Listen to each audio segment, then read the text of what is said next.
Assalamualaikum. Ako po si Alia and welcome po sa aking channel. Kung bago po kayo dito, please consider subscribing and pakiclick po ang bell button para ma-notify kayo kapag meron akong mga bagong videos na i-upload. At kung dati na po kayo dito, maraming salamat po sa patuloy na pagsusubaybay sa aking channel.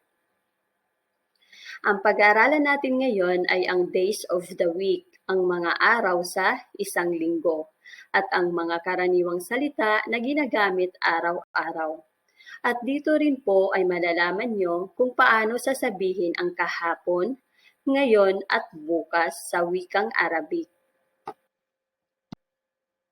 Ayyamul usbu, days of the week, mga araw sa isang linggo. Yom, day, araw. Usbu, week, linggo. Siguro po ay napapansin nyo ang pagbigkas ko ng salitang usbu dahil po yan sa letra na ang kanyang labasan ay sa lalamunan. At para po sa inyong karagdagang kaalaman, ang lalamunan ay nahati sa tatlo. Merong top, middle at bottom. At bawat bahagi po ay may mga kanya-kanyang letra na dyan po ang labasan. Maintindihan niyo po ito kapag mapag-aaralan niyo po ang mga letra sa wikang Arabik. Ipagpatuloy na po natin. Asyams, the sun, ang araw. Shams, sun, araw. Sinasabi ko lang po ito sa inyo para hindi po kayo malilito. Day, yom. Sun, Shams. Al-Ahad, Sunday, linggo. Galing po sa salitang wahed, number 1, wahed, Al-Ahad. At dito po sa GCC countries, ang Al-Ahad, Sunday, ay working day. So lahat ng mga opisina at mga paaralan ay nagbubukas po sa araw ng linggo. Al-Yawmul Ahad, today is Sunday, ngayon ay araw ng linggo. Al-Ithnain, Monday, Lunes, galing sa salitang Ithnain, 2, dalawa.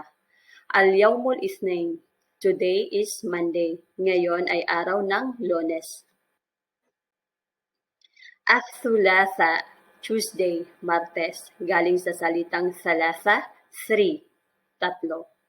Al-Yawmus Thulatha, today is Tuesday, ngayon ay araw ng Martes.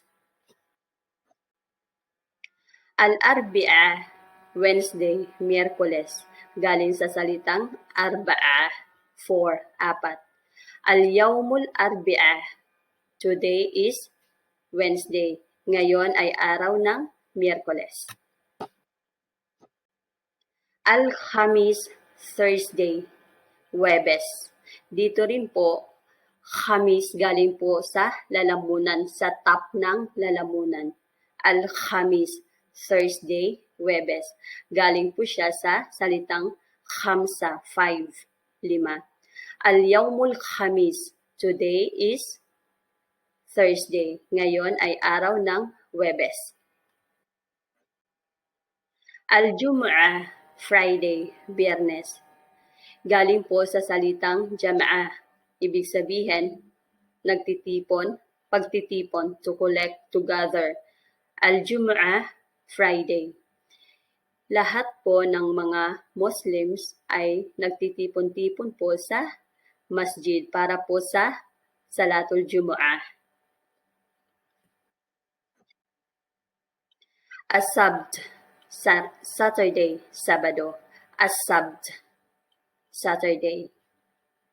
Dito po sa GCC countries, ang weekends po ay Friday and Saturday. So, ang mga opisina, mga government offices at mga paaralan ay sarado po sa Friday and Saturday. Yesterday, kahapon. Dahabtu ila suki ams. I went to the market yesterday. Pumunta ako sa palengke kahapon. Al-yom, today. Al-yawmul ahad, today is Sunday. Gadan or bukra, tomorrow, bukas. Yawmo ijazatig gadan, my day of tomorrow, araw ng aking pahinga bukas. So, gadan, bukra. Kul yawm, every day, araw-araw. Adhabu ilal amali kul yawm, I go to work every day. Ako ay pumapasok sa trabaho araw-araw. I-review po natin. Ayyamul usbu, days of the week, mga araw sa isang linggo. Al-ahad, Sunday, linggo. Al-ithnain, Monday, Lunes. Al-thulatha, Tuesday, Martes. Al-arbi'a, Wednesday, Miyerkules. Al-khamis, Thursday, Huwebes. Al-jumu'ah, Friday, Biyernes. As-sabt, Saturday, Sabado. Yom, day, araw. Ams, yesterday, kahapon. Al-yom, today, ngayong araw. Gadan or bukra, tomorrow, bukas. Usbo, week, linggo. Kol yom, every day, araw-araw. Kul usbo, every week, kada linggo or tuwing linggo. Hanggang dito lang po muna tayo at kung meron po kayong natutunan, huwag niyo pong kalimutan na mag-like, share at mag-subscribe po para po sa ating mga susunod na videos. Maraming salamat sa panonood. Maasalama!